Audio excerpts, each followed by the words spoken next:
श्रापित बदसूरत राजकुमारी की एक रोमांचक और शिक्षाप्रद कहानी। बहुत समय पहले की बात है।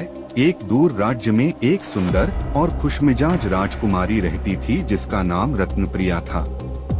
उसकी सुंदरता और बुद्धिमानी की दूर दूर तक चर्चा थी, लेकिन उसकी एक आदत थी जो उसे परेशानी में डालने वाली थी।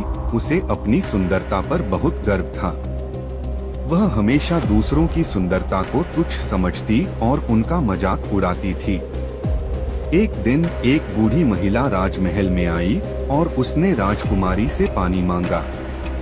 राजकुमारी ने उस महिला को देखकर ठहाके लगाते हुए कहा, इतनी कुरूप, क्या तुम्हारे पास पानी खरीदने की भी ताकत नहीं है? वह बूढ़ी महिला कोई और नहीं बल्कि एक शक्तिशाली जादूगरनी थी जो गरीबों की मदद करने के लिए बदल कर आई थी। राजकुमारी का मजाक सुनकर जादूगरनी बहुत क्रोधित हुई और उसने कहा, तुम्हारे इस अभिमान ने तुम्हें अंधा बना दिया है। अब तुम उसी रूप में जियोगी जैसा तुम दूसरों को समझती हो। इतना कहते ही जादूगरनी ने राजकुमारी को श्राप दे दिया। राजकुमारी की सुंदरता एक पल में गायब हो गई और वह एक बदसूरत कुरूप स्त्री बन गई। उसका चेहरा बेजान हो गया, उसकी आंखें धुंधली हो गई और उसके बाल बेतरतीब हो गए। अब वह खुद को पहचान भी नहीं पा रही थी।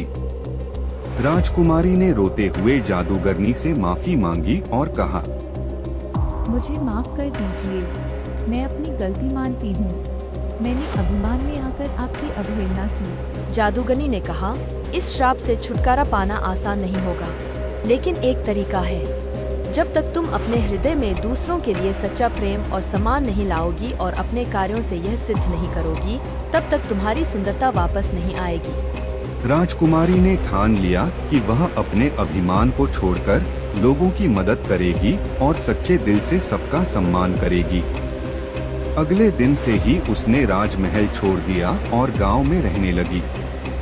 वह गरीबों की सेवा करने लगी, बीमारों की देखभाल की और जरूरतमंदों की मदद की।